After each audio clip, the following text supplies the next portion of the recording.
Ji-won stood alone in the center of the arena. The floor beneath her feet was smooth metal, polished until it reflected the lights above like a dark mirror. The arena was massive, easily 200 meters across, with walls that rose up into shadows. Somewhere up there, behind reinforced glass and energy shields, thousands of aliens watched her. Most of them had come to see a human lose. She wore simple combat gear. No armor, no weapons, just dark fabric that let her move freely. Her black hair was tied back tight. She kept her face calm even though her heart was racing, not from fear. That was just how human hearts worked. The Vorthal delegation sat in a special box directly across from where she stood. She could see them clearly. They were huge. Commander Vecra, their leader, was easily 3 meters tall. His body was covered in natural armor plates that looked like gray stone. He had 4 arms, each one thick with muscle. His eyes were black and cold. Next to him sat Shilton, his advisor. She was smaller but no less dangerous looking. Behind them stood their 5 champions. Each one was built for war. Ji-won had studied their files for weeks. She knew what they could do. It should have been terrifying. Maybe it was. But she had learned a long time ago that fear was just another thing your body did to keep you alive. You could feel it and still move forward. A Vorthal medic approached her. His name tag read Threnok. He carried a scanning device that looked like a metal rod with lights running down its length. He did not look at her face. To him, she was probably just another weak species about to die. "Stand still," he said in Galactic Common. His voice was deep and rough. Ji-won stood still. The device hummed as it passed over her body. Lights flickered across its surface. Threnok's eyes widened slightly. He passed the scanner over her chest again. Then again. "Problem?" Ji-won asked. Threnok looked at her for the first time. "Your heart. It beats very fast. How fast?" 72 times per minute. "You are at rest, but your heart races." He made a note on his datapad. "Are you damaged?"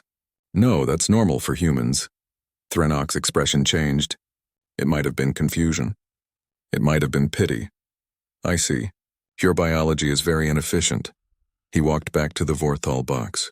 Ji-won watched him lean close to Commander Vecra and whisper something. She could not hear the words, but she saw Vecra's reaction. He laughed. The sound echoed across the arena. Other Vorthal joined in. They thought her fast heartbeat was funny. They thought it made her weak. Ji-won said nothing. She had learned not to explain herself to people who had already decided what she was. In the human observation box, Admiral Daehyun Cho sat perfectly still. He was 60 years old with gray hair and a face that rarely showed emotion. He had trained Ji-won for 5 years in the Black Operations program.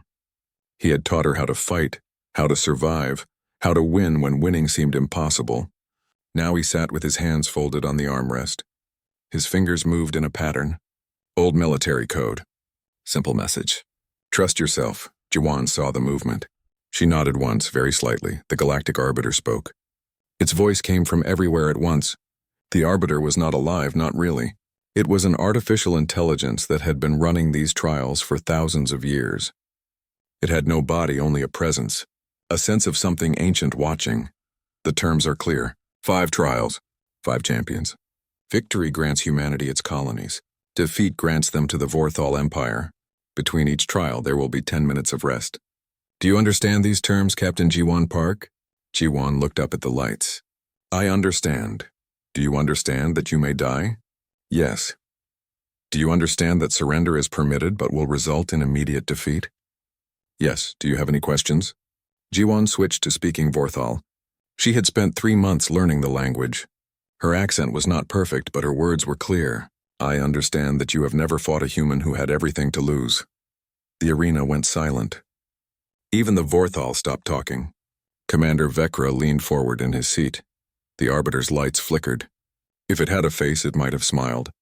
An interesting observation. Then let the counting begin. Panels in the floor slid open. Equipment rose up on platforms. Medical stations. Weapon racks. Environmental controls. The arena was transforming. Walls rose from the floor, creating a complex maze. Some sections glowed red with heat. Others frosted over with ice. Mist filled certain areas. The air pressure changed. Ji-won felt her ears pop. This was the first trial. Endurance, the maze would constantly change. Temperature, pressure, atmosphere, everything would shift without warning. The goal was simple. Survive longer than your opponent. Make them quit or collapse. Last one standing wins. A doorway opened across the arena. Carthun the Unbreaking stepped through. He was massive even for a Vorthal.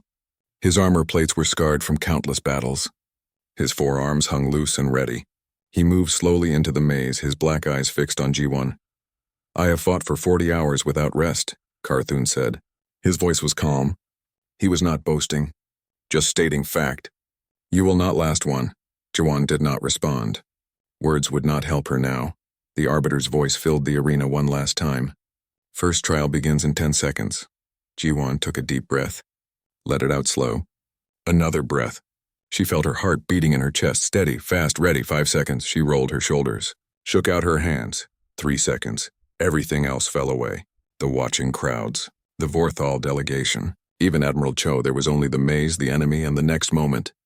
"Begin," Carthun charged, not at G1 directly. He moved to the center of the maze where multiple paths met. A control position. Smart.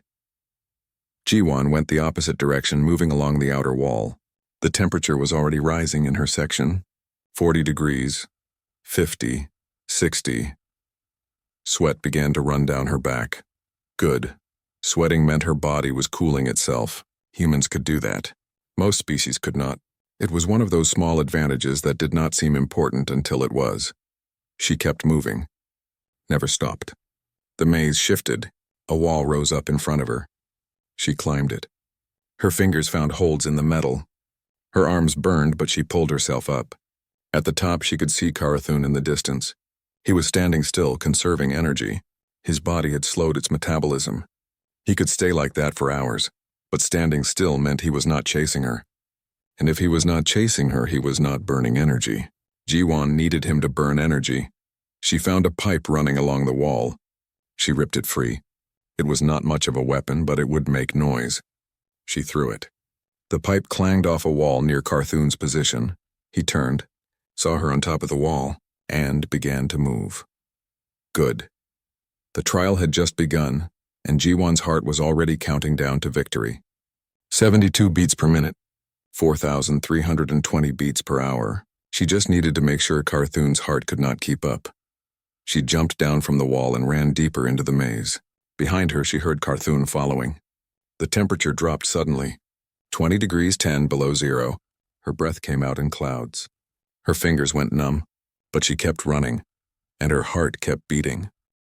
4 hours had passed. The maze had changed 17 times. Heat, cold, toxic air, clean air, high gravity that made every step feel like lifting weights, low gravity where G1 had to grab walls to keep from floating away. The Arbiter was testing them both, pushing their bodies to find the breaking point. G1's legs felt like they were made of stone. Every muscle burned. Her lungs ached from breathing air that kept changing. Sometimes it was too thin. Sometimes it was too thick. Sometimes it smelled like chemicals that made her eyes water. But she kept moving. Always moving, that was the key. Carthun could survive any single environment by shutting down and waiting it out. But G1 never let him rest. Every time he found a position and started to slow his body down, she would appear. Throw something. Make noise. Force him to move. Force him to react. She was not trying to hurt him. That would be pointless. His armor was too thick.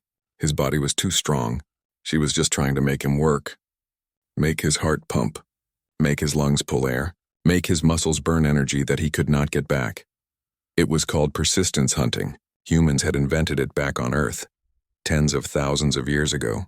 You did not kill your prey by being faster or stronger. You killed it by chasing it until it collapsed from exhaustion. You just had to be willing to keep going when everything in your body screamed at you to stop. The maze shifted again. The temperature spiked up. 50 degrees, 60, 70. The air became thick and hard to breathe. G1's vision blurred. She stumbled against a wall. Her hand left a wet print, sweat. She was covered in it. Her clothes were soaked through, but sweat was good.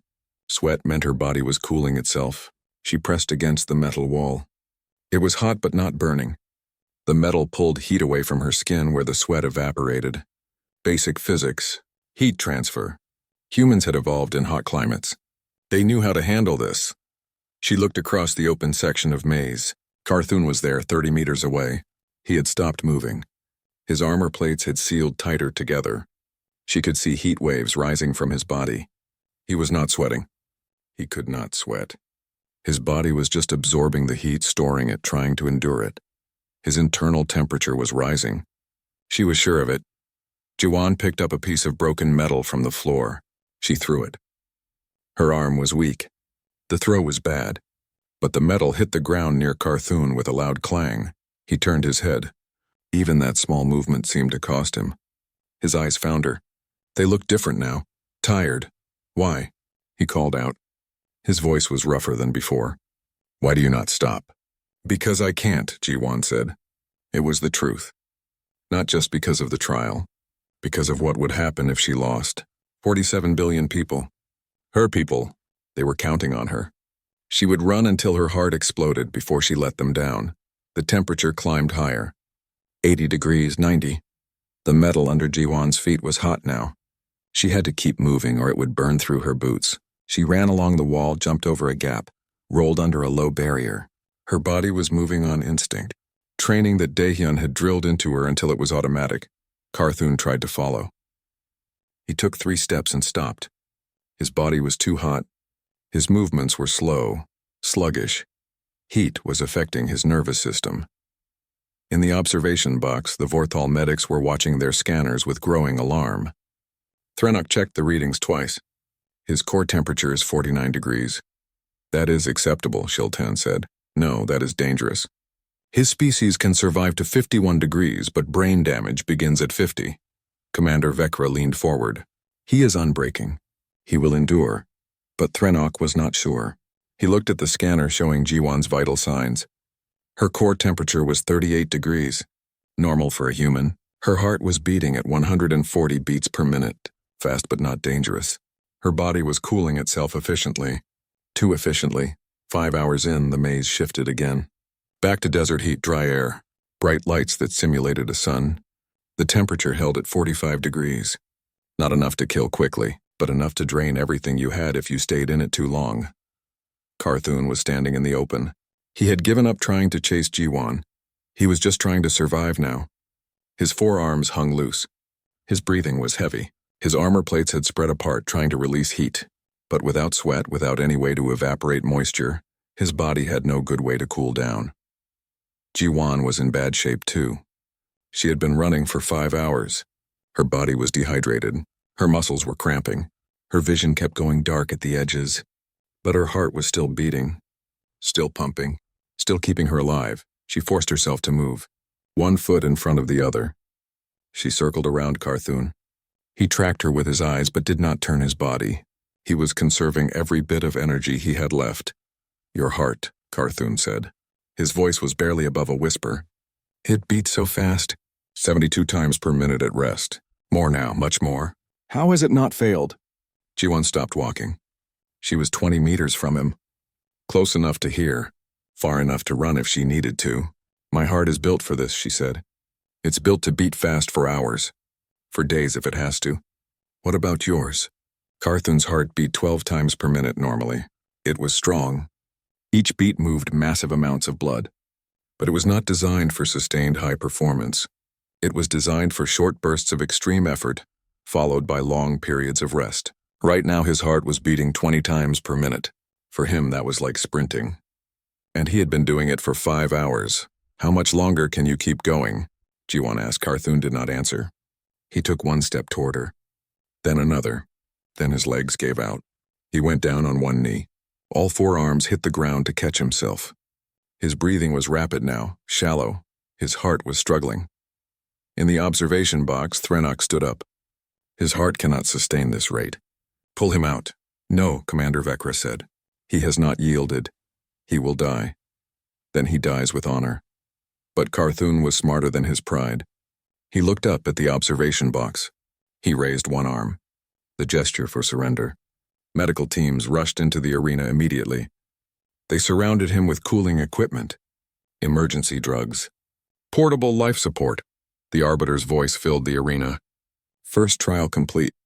Victory to the human. 10-minute rest period begins now. Jiwan collapsed where she stood. Her legs just stopped working. She hit the metal floor hard. Pain shot through her shoulder, but she barely felt it. She was too tired to feel anything. Human medics ran to her. Dr. Mina Kang was first. She was small, quick, and had 20 years of combat medicine experience. She pulled out a scanner and ran it over Ji-won's body while other medics set up a portable medical station. Severe dehydration, Mina said. Core temperature 39.1. Elevated but stable. Heart rate 150. Decreasing, she'll live. She looked down at Ji-won. Can you hear me? Ji-won nodded. Barely. Good, we're going to pump you full of fluids. You've got 9 minutes before round 2. I can't fix everything, but I can keep you alive. Mina attached an IV line to Ji-won's arm. Cool liquid flowed into her veins. It felt like life itself pouring back into her body. Across the arena, the Vorthal medics were still working on Carthun. He was alive but unconscious. His core temperature had reached 51.3 degrees. Another minute and he would have had permanent brain damage. In the observation box, Commander Vekra sat perfectly still. He was watching the medical readouts on both fighters. Carthun the Unbreaking had been defeated by exhaustion, by something that should not have been able to outlast him, by a creature whose heart beat so fast it should have burned itself out in the first hour. Shiltan pulled up data on human biology. He read it 3 times. Then he turned to Vekra. Commander, we may have made an error in our assessment. Explain. Humans evolved as persistence hunters. Their cardiovascular system is designed for sustained activity. They can regulate temperature through liquid excretion. Their fast heartbeat is not a weakness. It is an advantage for endurance activities. Vekra said nothing. He just watched as the human medics brought Ji-won back from the edge of collapse. 9 minutes later, she stood up. Her legs shook. But she stood. The second trial was about to begin. The arena transformed again. The maze disappeared. The floor dropped away in sections, leaving floating platforms at different heights. Everything was in zero gravity now. Ji-won felt her stomach lurch as her feet left the ground. She pushed off gently, floating toward the nearest platform. Her hands caught the edge and she held on. Across the arena, a door opened. Drenval the Mountain entered. He was enormous, twice the size of Carthun. His armor was black and scarred. His forearms were thick with muscle that had been enhanced with bioengineering. He had fought in 200 trials and won every single one. The Vorthal had brought him specifically to kill humans. He pushed off from the entrance and flew through the air like a missile. His mass was incredible. When he hit a platform, the impact made the whole structure shake. He looked at Ji-won and smiled. It was not a friendly expression. They sent something small to fight me, Drenval said. This will be quick. Ji-won said nothing. She was calculating angles and vectors in her head. Zero-gravity combat was different from ground fighting. Every action had an equal and opposite reaction. If Drenval punched with his full strength, the force would send him spinning backward. His mass was his strength on a planet. Here it was his weakness, the Arbiter spoke. Second trial begins now. Drenval launched himself at Ji-won. He moved fast for something so big. 2 of his arms were pulled back, ready to strike. Ji-won waited until the last possible moment. Then she pushed off the platform at an angle. Drenval shot past her, missing by centimeters. His momentum carried him across the arena until he hit the far wall with a boom that echoed through the space. Ji-won used the platform to redirect her movement. She flew to another platform, caught it, pulled herself down and around. Now she was coming at Drenval from a different angle. He was still recovering from hitting the wall. She planted her feet on a platform and launched herself at him. Not to attack, just to tag him and bounce away. Her foot hit his shoulder. It was like kicking a boulder. But the contact changed both their vectors. Drenval started spinning. Ji-won flew toward another platform. She caught it, absorbed her momentum, reset. Drenval roared in frustration. He steadied himself against a wall and pushed off again. This time he was being more careful, more controlled. He was learning. Good. That meant he was thinking. Thinking meant he could be outthought. Ji-won had spent 3 years training in zero-gravity environments. Admiral Daehyun had made sure of it. He had said that future wars would be fought in space and soldiers needed to move like they belonged there. Ji-won had learned to use every surface, every angle, every vector. She had learned to make zero-gravity her home. She bounced between platforms, moving in patterns that looked random but were not. She was leading Drenval, making him chase her, making him burn energy trying to catch something he could not grab. Every time he launched himself at her, she was already gone. Every time he thought he had her cornered, she found a way out. But she could not keep this up forever. Her body was still recovering from the first trial. Her muscles were tired. Her reactions were getting slower. She needed to end this soon, which meant she needed to stop running and start fighting. She let Drenval corner her against a large platform. He came in fast, all four arms spread wide to grab her. At the last moment, Jiwon kicked off the platform, but not away. She went straight at him. Her movement surprised him. His arms closed around empty space. She was already past him, her hand grabbing one of his arms as she went by. The grab changed everything. Her momentum combined with his mass.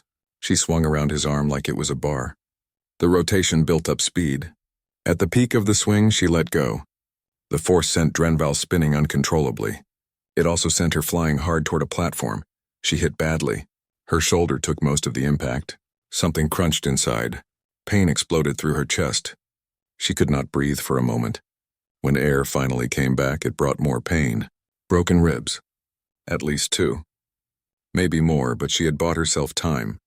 Drenval was still spinning in the middle of the arena, trying to stop himself. His arms flailed, hitting platforms and walls, making the spin worse. It would take him 30 seconds to stabilize. Jiwon used those seconds. She found a stable position on a platform.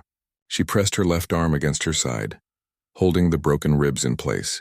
Her right shoulder was not working properly. The joint was displaced, dislocated. Without thinking about it, she slammed her shoulder against the platform edge. The joint popped back into place with a spike of pain so intense her vision went white. Daehyun had taught her that trick.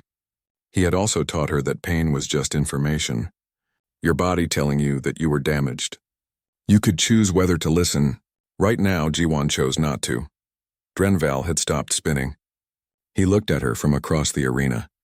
For the first time, his expression showed something other than confidence. Maybe it was respect, maybe it was confusion. How was she still moving?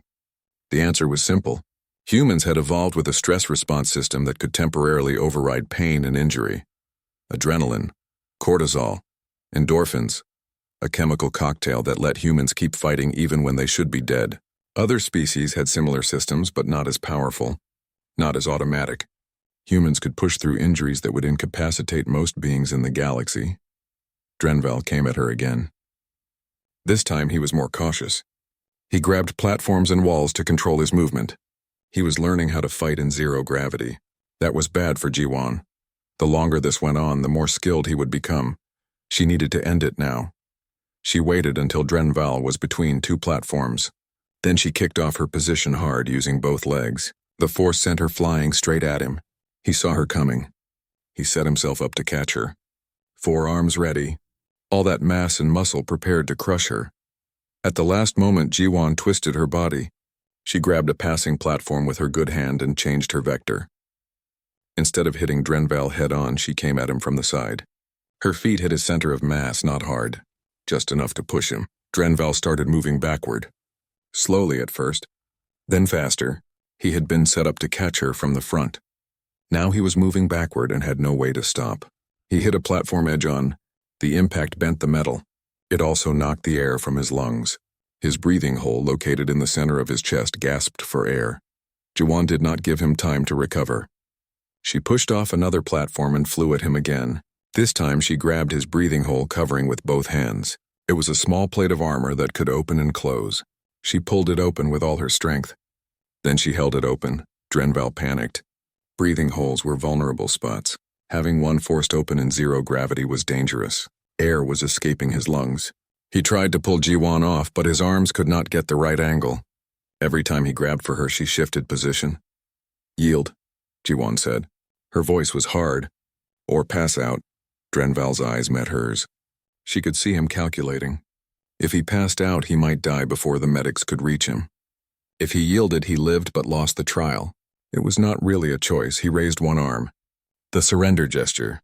The arbiter spoke immediately. "Second trial complete." Victory to the human. Medical teams rushed in again. Jiwon let go of Drenval and pushed herself away. She floated in the middle of the arena, her body finally registering all the damage. Her ribs were broken. Her shoulder was damaged. Her muscles were torn. Everything hurt. Mina Kang reached her first. The doctor grabbed Ji-won and pulled her to a platform where a medical station was set up. "You idiot," Mina said, but her voice was gentle. "You dislocated your shoulder and kept fighting." "Had to. Your ribs are broken. 3 of them. 1 is dangerously close to your lung." Mina was working as she talked. Scanners, injections, small medical robots that crawled over Ji-won's skin, deploying nanomachines to start repairing tissue. "I can stabilize you. I can keep you alive. But you need real surgery. You need weeks in a medical tank. You can't fight another round." "Yes, I can." Mina stopped working. She looked at Ji-won's face. "You'll die." "Maybe. Not maybe. Definitely. Your body is breaking down. Another fight like that and your heart will give out, or your lung will collapse, or you'll bleed internally until there's nothing left." Ji-won looked across the arena. The Vorthal delegation was in chaos. They were arguing with each other, pointing at screens. They had expected her to lose by now. The fact that she had won 2 trials was not part of their plan. "How long until the next round?" Ji-won asked. Mina checked her timer. 8 minutes. "Then you have 8 minutes to fix me." The doctor worked in silence after that. She injected Ji-won with everything she had: painkillers, stimulants, bone scaffolding that would temporarily hold the ribs in place, synthetic blood to replace what was leaking into her chest cavity, nanomachines that would repair tissue at an accelerated rate. It was not enough. But it would have to be. In the observation box, Admiral Daehyun watched the medical readouts. Ji-won's heart rate was elevated but steady, 100 beats per minute. That heart had carried her through 2 impossible trials. Would it carry her through 3 more? He did not know. But he knew one thing. Ji-won would not quit. Even if her body gave out, even if her heart stopped, she would keep fighting until there was nothing left. That was what it meant to be human. The 10-minute rest was over too quickly. Ji-won stood on shaking legs as the arena transformed again. The platforms disappeared. The floor returned, but it was different now. Sections of it glowed with different colors. Red zones burned with heat. Blue zones were freezing. Green zones leaked toxic gas. Yellow zones crackled with electricity. The whole arena had become a death trap. The door across from her opened. Vrentok the Adaptive walked through. He was smaller than the previous champions, sleeker. His armor was not thick plates but smooth skin that seemed to shimmer and change color as he moved. He was a bio-warrior. His body had been engineered to adapt to any threat in real time. "I have studied you," Vrentok said. His voice was calm, almost clinical. "You defeated Carthun through endurance. You defeated Drenval through tactics. Both times you used our strengths against us. That will not work with me. I have no fixed strength, no fixed weakness. Whatever you do to me, I will adapt." Ji-won did not respond. She was saving her energy. Every breath hurt. Her ribs were held together by bone scaffolding and nanomachines. One hard hit and they would break completely. Her shoulder throbbed with pain that the drugs could only partially mask. But she was standing. "That would have to be enough," the arbiter spoke. "Third trial begins now." Ji-won moved immediately. She ran toward a blue zone, the freezing section. Her boots hit the cold floor and frost formed instantly. The temperature was -40 degrees. Her breath came out in clouds. She kept running, heading for the edge of the zone. Vrentok followed.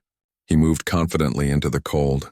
For 30 seconds, nothing changed. Then his skin began to shift. It grew thicker. Small hairs emerged from his armor, creating an insulating layer. His body temperature increased, generating heat from within. By the time he reached the middle of the zone, the cold was not affecting him at all. Ji-won was already leaving the blue zone. She jumped into a red zone. Heat hit her like a wall. 100 degrees. Her skin felt like it was burning. She ran through it as fast as she could, heading for another blue zone on the far side. Vrentok followed her into the heat. His body adapted again. The insulating hairs disappeared. His skin became reflective, bouncing heat away. Cooling vents opened along his sides, releasing excess temperature. Within a minute, he was comfortable in the heat, but the adaptation took time. And it took energy. That was what Ji-won was counting on. She led him through a yellow zone next. Electricity arced across the floor. Ji-won's boots had rubber soles. The current could not reach her. She moved quickly, jumping from safe spot to safe spot. Vrentok entered the electricity. The current hit him and he convulsed. But only for a moment. His skin changed again, becoming resistant to electrical current. The charge flowed over him harmlessly. He kept coming. Ji-won ran through a green zone. Toxic gas filled the air. She held her breath and sprinted. Her lungs were already burning from her broken ribs. Holding her breath made it worse. Black spots appeared in her vision. But she made it through to clean air on the other side. Brentok walked through the gas slowly. Ji-won watched as his breathing holes sealed. His body stopped needing air. He was creating oxygen internally somehow. He emerged from the gas looking perfectly fine. "You cannot hurt me," Brentok called out. "My body answers every threat you create. Run all you want. Sooner or later you will tire. I will not." He was right about one thing. She could not hurt him directly. But she was not trying to. She was doing something else. Something she had learned from studying Earth's evolutionary history. Adaptation was powerful. But it was also expensive. Every time Vrentok's body changed, it was breaking down cells and rebuilding them. That process required massive amounts of energy. Right now he was pulling from his energy reserves. But those reserves were not infinite. Ji-won needed him to adapt faster. Change more often, burn through his energy before he could replenish it. She ran back into a blue zone. Cold hit her again. She was shivering violently now. Her core temperature was dropping. This was dangerous. But she only needed to stay in the cold for a few seconds. Vrentok followed. His body started adapting back to cold. The reflective skin disappeared. The insulating hairs grew back. Heat generation increased. Ji-won immediately left the blue zone and jumped into a red zone. Heat. Her body went from freezing to burning in seconds. It was agony. But she pushed through. Vrentok followed her into the heat. His body had to reverse its adaptation. Break down the insulation. Create cooling systems. More energy burned. Ji-won went back to cold. Then to electricity. Then to toxic gas. Then back to heat. She was moving through the zones in a pattern designed to force maximum adaptation. Every environmental change required Vrentok to rebuild his body. And every rebuild cost him. After 20 minutes of this, Ji-won noticed the changes were happening slower. When Vrentok entered a cold zone now, it took him almost 2 minutes to fully adapt. His body was running out of resources, but Ji-won was running out too. Her legs were numb from the temperature changes. Her lungs were damaged from breathing toxic air she could not completely avoid. Her heart was racing at 160 beats per minute. The stimulants Mina had given her were wearing off. Soon she would collapse. She needed to end this. Now. She led Vrentok into a red zone, the hottest one. She stood in the center of it, letting the heat wash over her. Vrentok followed. His body adapted to the heat. Cooling systems activated. Reflective skin formed. Then Ji-won ran straight into a blue zone. The coldest one. -60 degrees. Her body screamed in protest. The temperature shift was too extreme. But she forced herself to stand there, waiting. Vrentok followed. He was committed to the chase now. He entered the blue zone while his body was still adapted for extreme heat. The sudden temperature difference was catastrophic. His skin was reflective, designed to bounce heat away. Now it was bouncing away the little heat he had. His cooling systems were still active, pulling heat from his body when he needed to be generating it. His body tried to adapt, tried to reverse everything and adjust to cold, but the change was too extreme, too fast. His cells could not rebuild quickly enough. Some of them froze in the middle of transformation. Others overheated, trying to generate warmth while his cooling systems were still running. His biology crashed. Vrentok collapsed. His body was convulsing. Different parts of him were adapted for different environments. His chest was generating heat. His arms were cooling. His legs were neutral. His own biology was fighting itself. Medical alarms sounded throughout the arena. Vorthal medics rushed in. They surrounded Vrentok with emergency equipment. His body had torn itself apart trying to adapt. The arbiter spoke. "Third trial complete. Victory to the human." Ji-won fell to her knees. She had made it out of the blue zone and into a neutral area. Her body temperature was dangerously low. She could not feel her hands or feet. Her lips were blue. Her heart was struggling to pump blood that had thickened from the cold. Mina Kang was there in seconds. She wrapped Ji-won in a thermal blanket. Heat packs were pressed against her skin. Warm fluids were pumped into her veins. "Your core temperature is 34 degrees, Mina said. "That's hypothermia." "Moderate to severe. Will I live?" Ji-won's voice was weak. Her words slurred. "For now." But you can't fight another round. You absolutely cannot. Mina looked at her scanner. Your heart is developing arrhythmias. Irregular beats. The cold damaged the electrical system. If you fight again, your heart could just stop. Jiwan closed her eyes. She had won 3 trials. That should have been impossible. But there were still 2 more. 2 more champions. 2 more chances to fail. And 47 billion people counting on her to win. How long until the next round? 10 minutes. Then get me warm. And give me whatever you need to give me to keep my heart beating. Mina worked in silence. She knew arguing was pointless. She injected medications that would stabilize Jiwan's heart rhythm. She used electronic stimulators to reset the electrical patterns. She pushed warm fluids until Jiwan's core temperature climbed back to 36 degrees. Not normal, but close enough. In the Vorthal observation box, there was no more laughing. Commander Vekra sat staring at the medical displays. 3 champions defeated. 3 different strategies. This human had won through endurance, through tactics, through understanding how adaptation worked. Shiltan was reading through all available data on human evolution. What he found disturbed him. Commander, humans are generalists. They did not evolve for one environment. They evolved for all environments.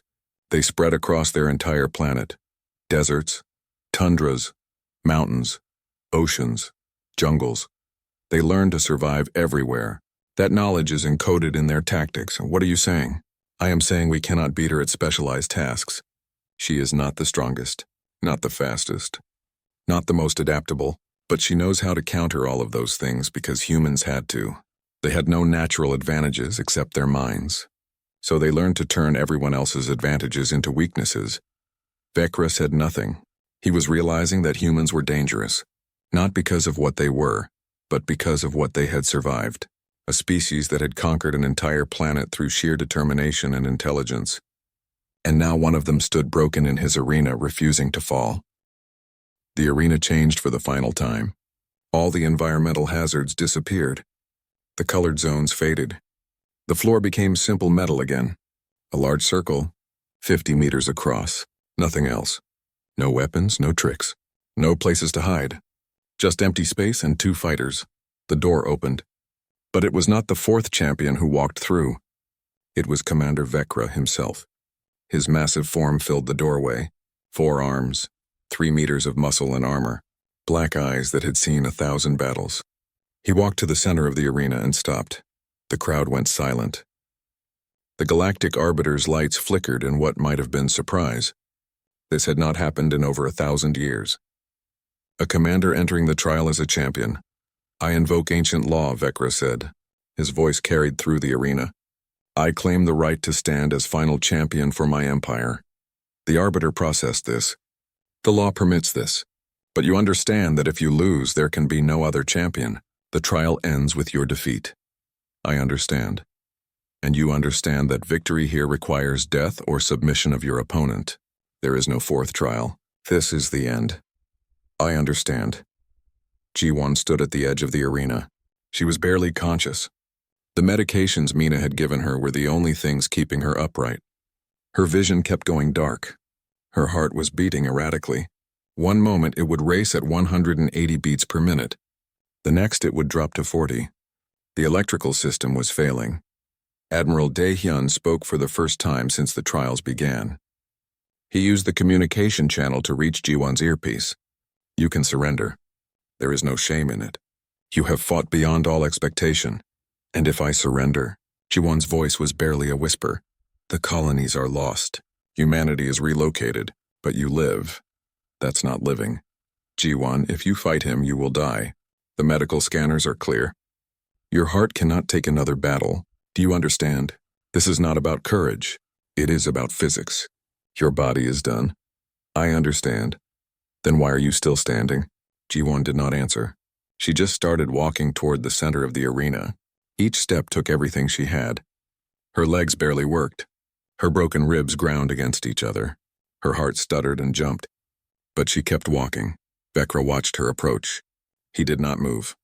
When she was 10 meters away, she stopped. That was as far as she could go. Her legs would not carry her any further. I am going to kill you, Vekra said. It was not a threat, just a statement of fact. I do not do this with pleasure. You have fought well. Better than any being I have faced. But I cannot allow humanity to keep its colonies. Your species is too dangerous. This trial has proven that. Better to end the threat here with you before it grows. Then come and end it, Jiwan said. The arbiter spoke. Final trial begins now. Vecra moved. Not fast, he did not need to rush. He walked toward Jiwan with measured steps. When he was close enough, he struck. One arm swung in a simple arc. A blow meant to knock her down quickly. Finish this with minimal suffering. Jiwan tried to block. Her arm came up, but it was too slow, too weak. Vekra's strike hit her shoulder. The same shoulder she had dislocated earlier. Something tore. She spun and hit the ground hard. Blood filled her mouth. She had bitten through her tongue. She tried to get up. Her arms pushed against the floor. Her legs scrambled for purchase. After 10 seconds of struggle, she made it to her knees, then to her feet. She swayed but did not fall. Vecra struck again. A body blow. His fist hit her broken ribs. The bone scaffolding shattered. The ribs broke completely. Jiwan felt something in her chest give way. Probably her lung. She could not breathe properly. Each breath was a shallow gasp. She fell again. This time it took longer to get up. 20 seconds. 30. She made it to one knee, her hands pressed against the floor. Her head hung down. Blood dripped from her mouth. Stay down, Vecra said. Please, I do not wish to kill you. Submit, let this end. Jiwan looked up at him. Her eyes were unfocused. She was barely conscious, but she was still moving. Her body pushed up, one leg under her, then the other. She stood. Vecra hit her again. This time she did not get back up right away.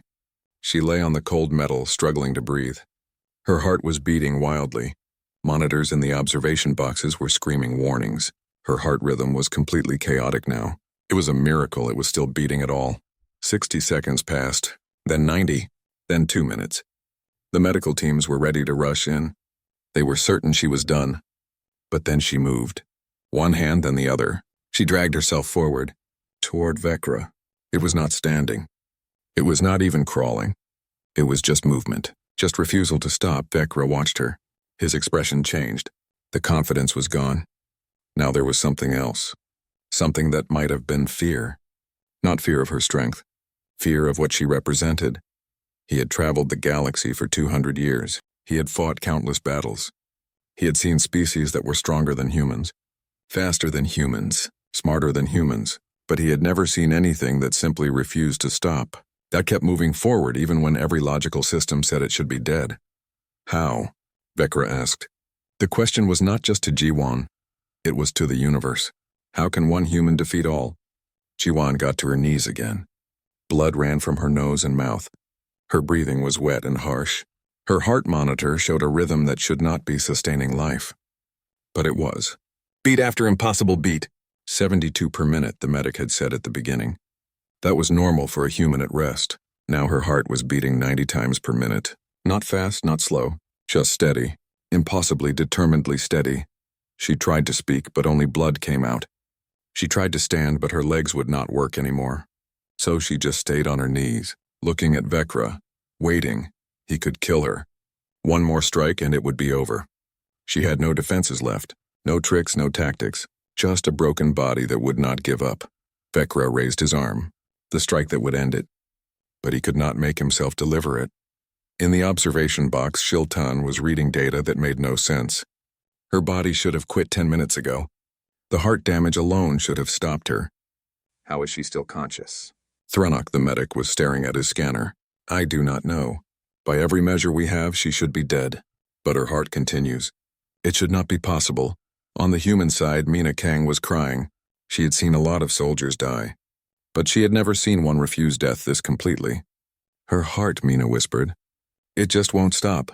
Vecra lowered his arm. He took a step back. Then another. He was 3 meters tall and weighed 300 kilograms. He was a commander who had conquered worlds. And he was backing away from a human woman who could not even stand. I yield, he said. The words echoed through the arena.